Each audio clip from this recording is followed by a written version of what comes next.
So, good morning or good night, depending on where you are in the world, and welcome to another interview of the Shield Dude on a Couch. I'm your host, Hector, and today we have an interview, but it's going to be audio only, and we have ATF Sinner from the band Hate. ATF Sinner, how are you today? I'm pretty good. Thank you. Glad being here. And yeah, I'm ready when you are. I'm ready. I'm ready. Yeah. You guys have a new album. First of all, for people that don't know the band, they're a Polish band, and they've been around since they started in the '90s. So they've had lots of albums, a mixture of black metal and death metal, and they're putting out their latest album through Metal Blade Records, album number 13, Bellum Regiis, on May 2nd. So exciting times. So tell us a little bit about about like maybe the difference in sound, or maybe differences in sound on this new record that you're going to put out in a few weeks.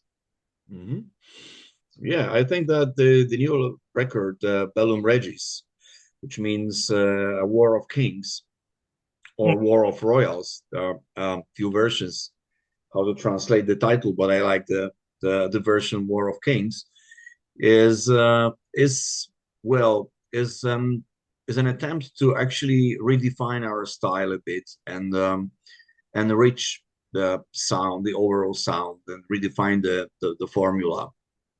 And we worked on this record with David Castillo, a music producer from Sweden, from Stockholm, and yeah, he was like supervising the whole process. But the album was partly recorded in Sweden and partly in our native Poland, and then we did the mixes in Sweden. So it was kind of a lengthy process. It took us more than half a year to do the recording, but I'm really happy to have it done finally, and to have the new record released in just a few weeks from now. Yeah, and on on this album you added some female vocals, more black metal elements. What does that conscious decision to have a little bit of change in the sound of the band? Yeah, absolutely.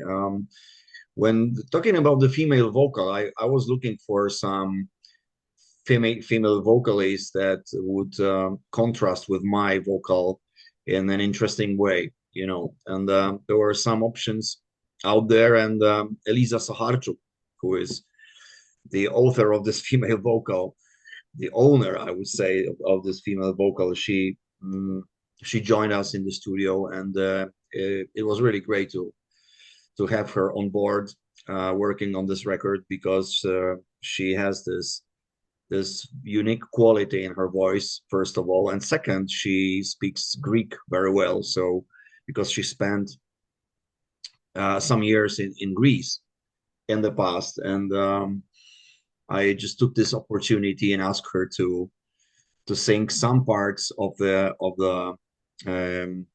songs in Greek. We selected some texts from the Greek literature, from the classic Greek tragedies from Aeschylus, and we just fit them in some particular fragments of the songs. And Eliza did a great job. I'm really happy about it. And it was a great collaboration. And there was one more person on the board working on this album, and his name is Michał Stachko, a very good friend of ours, who was responsible for samples and synthetic sounds, and some ethnic sounds, orchestrations, and this kind of thing. And we worked together with him in another studio, preparing those elements that are like integral part of our music. It's a very important thing. So I'm really happy about this final result that we got, working with this great team of people, and especially David Castillo. the music producer from Stockholm. He's a great guy with great experience uh, as a music producer and sound engineer as well. And he is known for working with bands like Opeth, Catatonia, Carcass, Candlemas, Leprous, Decapitated. So the list is very long and it goes on and on. And So, yeah, and I believe that we managed to redefine the overall formula and sound and we can, thanks to this, I think we could get our message across in a more efficient way. And I'm sure we'll talk about this as well, the lyrical layer of the record. yes, I was gonna ask you about the lyrics and obviously some of the themes that you cover on this record. Yeah, I mean this record has strong theming, although it's not a concept album with some rigid structure, but it has strong theming, and it's the main theme here is our species lust for power and all the struggle that comes with it.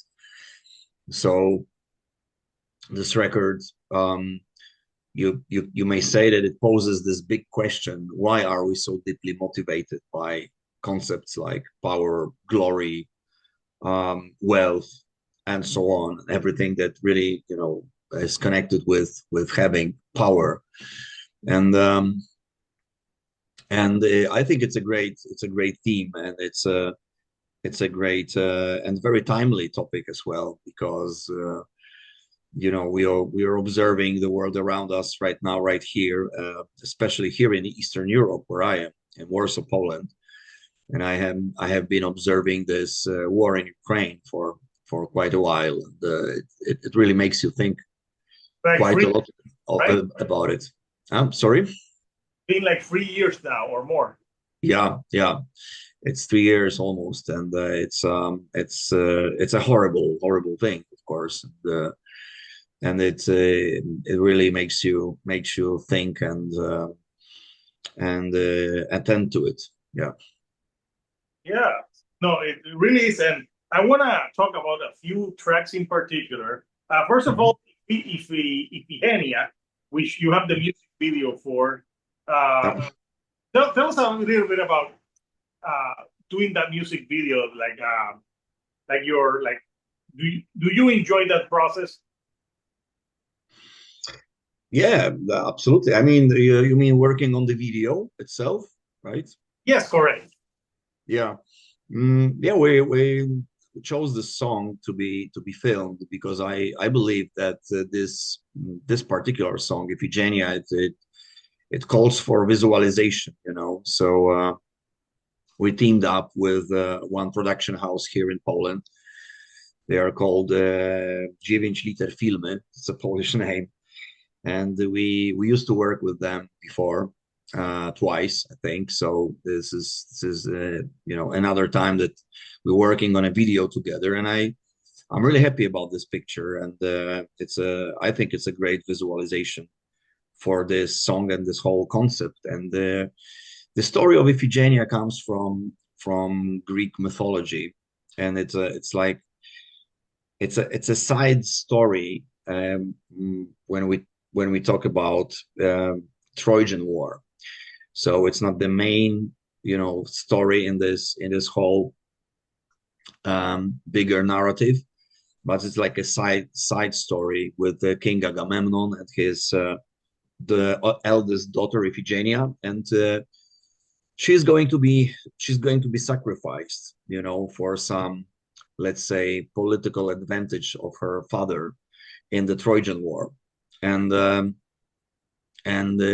she's not aware of it. She thinks that she's going to her wedding, actually, but there's this vicious plot behind her back, and at one point she has a choice, because she can be saved by Achilles, or she can be put to death, like be sacrificed for this higher cause, let's say. And the twist, there's a dramatic twist in the story, because she finds out about this plot and about what is really going on, and she makes her own decision to be sacrificed, actually, for her father's how to say, pursuit for power. So it's a striking example of sacrifice during wartime, I would say, and it's very inspiring. And there are a few endings to this story, a few different ones, and but the one in which she actually is sacrificed, I like the most, and we wanted to show this in the video as well. It's like the very end of the story, because it wouldn't be possible to go through all long narrative of this myth of Iphigenia. But yeah, this story, I think, fits in very well in this whole theme on this album, and it really makes you think, makes you attend to it for a while, if you want to dig, of course, the story, because it's a question of choice. No, it's a very powerful song, and the music video is powerful as well. So Thank you. yeah, I also tracks that I put almost at the end. I like Alpha Inferi, Goddess of War. I thought that one was a really great one. Well, can you get, without obviously giving away the whole story, because that one hasn't been released, what can you tell us about that one? Well, I think this was actually the first song that we composed for this album. It is closer to the end of the album, but it was actually the first composition. And this is this particular song, as many others on the album, has some strong references to the Slavic mythology, because those mythologies are a great source of inspiration to me. I find them very, very interesting, because they convey some universal stories about the essence of humanity, I would say, some truths that are interesting and important for people living right here, right now, even, maybe the setting is different, but the dramas, the dilemmas the problems that we face are very similar to those that people living in antiquity had to face. So about this particular one, it refers to this, let's say, female part of God, of deity, as the ancient, the archaic Slavic people believed, and they worship nature in general. So they understood God as the natural elements, okay, and humans as a, let's say, as a product of natural elements. So children of gods, literally, they meant it literally. And this element, this female element, is can also have this dark, part of this how to put it in English. It's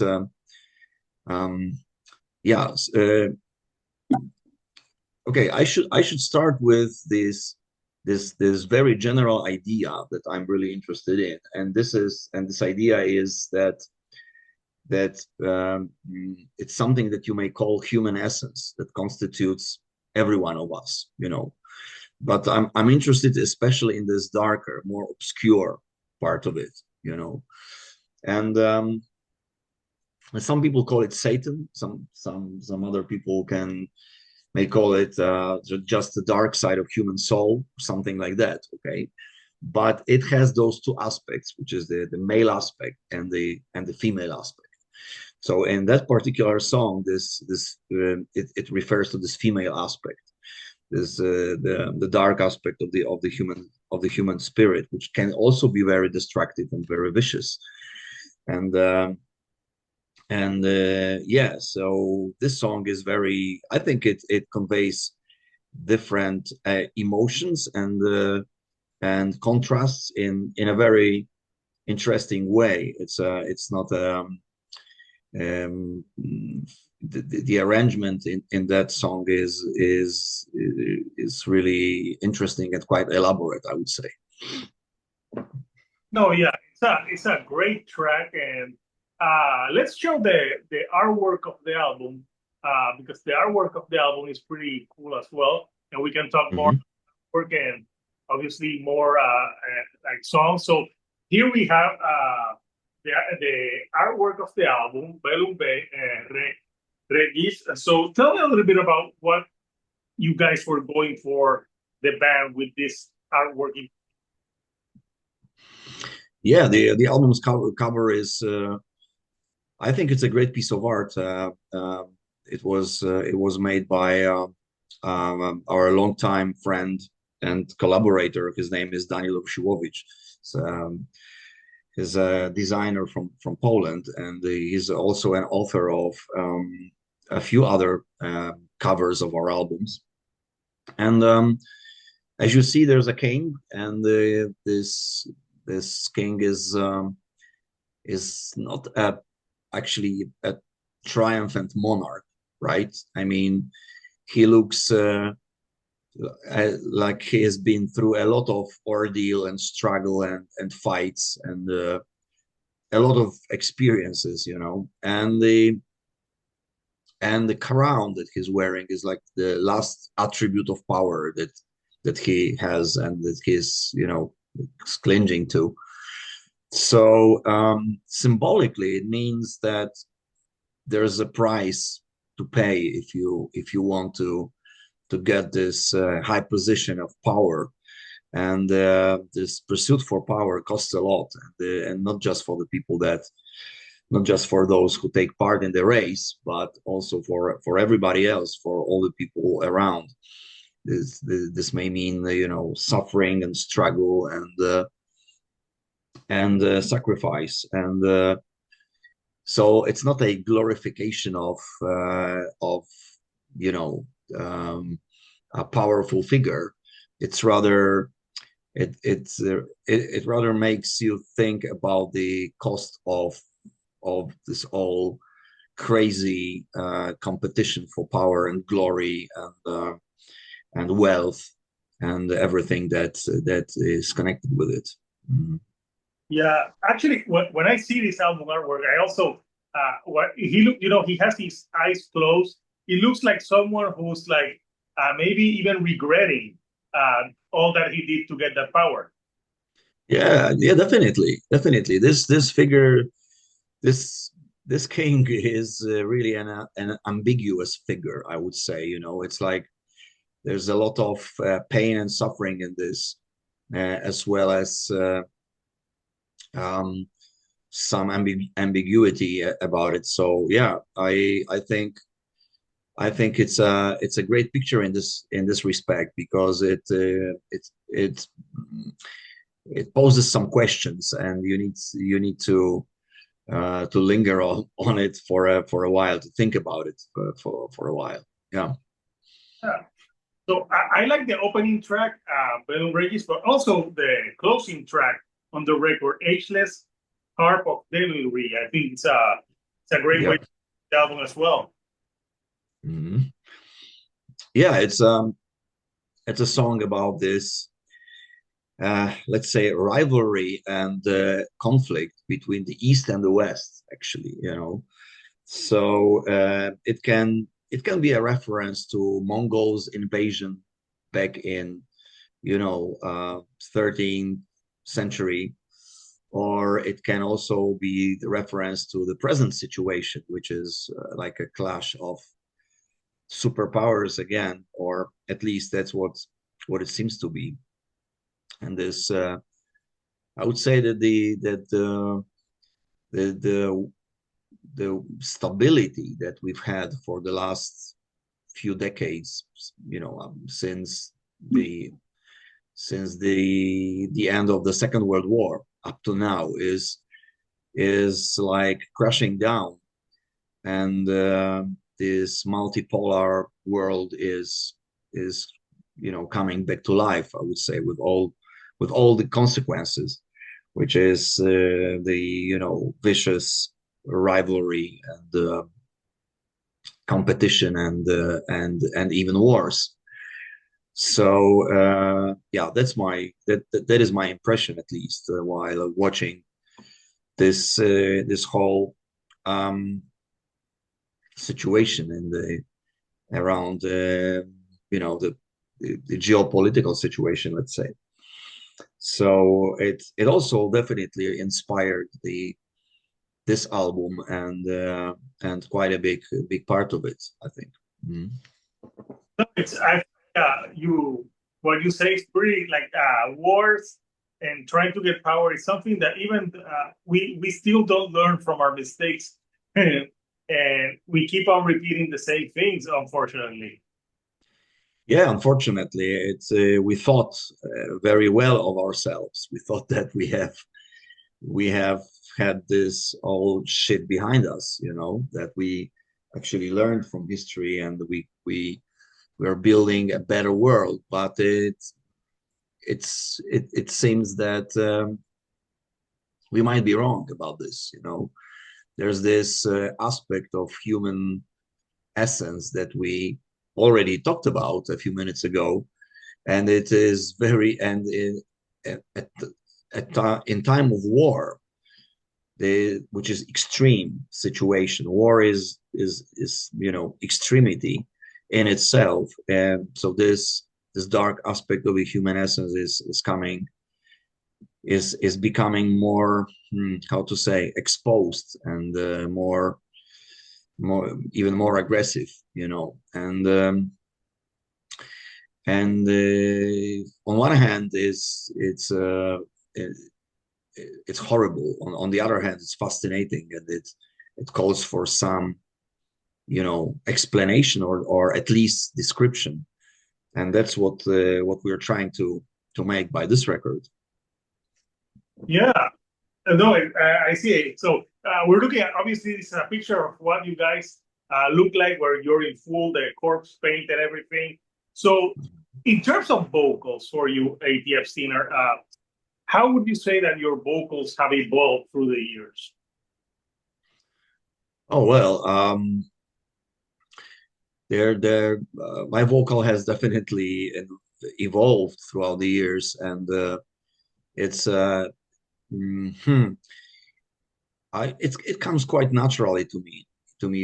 I try to express myself better and better on each album, trying different techniques and trying different layers of vocals, sometimes here and there, with different um, vibes, or different shades, and I believe that on this new record, Bellum Regiis, I have made some step forward when it comes to expressing emotions, especially, because what really is important to me is to make music that hmm, that punishes you on the one hand, but also rewards you, with some melancholy, euphoric melody. So it's like both uplifting and crushing, and vocal is the most important instrument here, I believe, that really needs uh, to um, to be made in the right way. And also this female vocal, which gives me a lot of opportunity to make this, to build this contrast, which is even sharper this way. It's was a great step ahead with this, in realizing this particular goal, as to to, let's say, to make the emotions of some parts of the songs even greater, to give them more meaning, to give them more meat even sometimes. So yeah, or more content. So yeah, I'm pretty happy about the how all the album sounds, and my vocals as well. I think it was done in the right way. So in a way, you can say that you push yourself vocally on this one to try things that you haven't done in the past. And since I listened to the album, I can say, yeah, it is punishing, but I think you do convey emotion on the vocals, which sometimes is kind of hard with death metal and like extreme metal per se. Oh, it is. It's all about intonation. When we talk about technicalia, the technique, it's about intonation. So it takes quite a lot of effort. All right. If it was, let's say, classic death metal album that we also recorded in the past, for example, Awakening of the Liar 2003 is like classic death metal, like 100% death metal thing. So my vocals back then were not so much intonated, if you know what I mean. They were quite flat in their brutality. And right now, it's like I put more emphasis on intonation and making them sound more flexible in a way, and even sometimes even something that is similar to singing almost. So yeah, it definitely takes some Yeah, effort, and it definitely took me some time to get to this particular technique, but but yeah, it's we actually, I think we reached this particular goal to make the record more diverse when it comes to different atmospheres and emotions that are there. So yeah, I'm pretty satisfied with this. Mhm. yeah, no, and I think that you captured it. So, ATF Sinner, it's been great chatting with you about obviously the upcoming album. So, uh, Coucher, Absolutely. the Mhm. album is out May 2 Yes. records. Before I let you go, tell us once the record is out, do you have shows planned? What's next for Hate? Yeah, we're going on tour in 1 week. Actually, it's like a full-fledged tour in Europe, where we are teaming up with Venom Inc. and Crisium from Brazil. And both bands have been very good friends of ours. So yeah, I'm pretty excited to play this tour with them. And we're going to it's a European tour.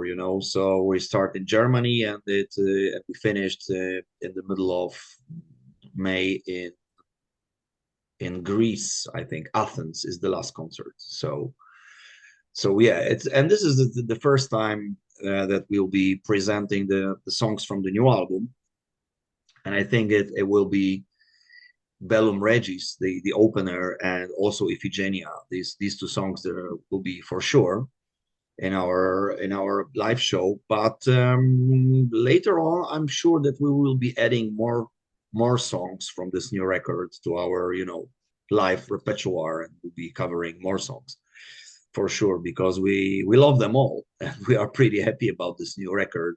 So we'll definitely play a lot of shows in support of this record. And yes, we also have plans to come to America, to the US. We are actually working on the work. We are working on the working visas right now. Okay, we are applying for them, I think, next week.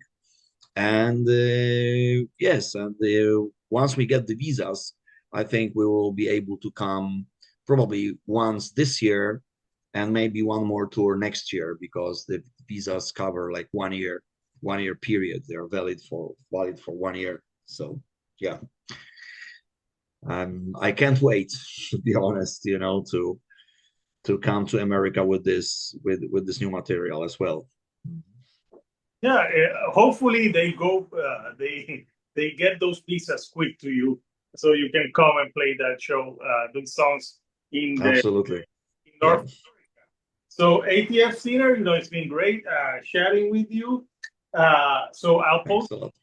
for everyone because the album is out in just a few weeks, so people can pre-order that on Metal Blade Records. So, anything you like to say to the fans before we go? I'm sending a big hello to all the listeners and supporters right now, and thanks very much for this interview. It's a nice talking to you, man. And yeah, once we come to the United States, you're very welcome to the show. Oh, so thank you for your time and Thanks Couchers. a lot.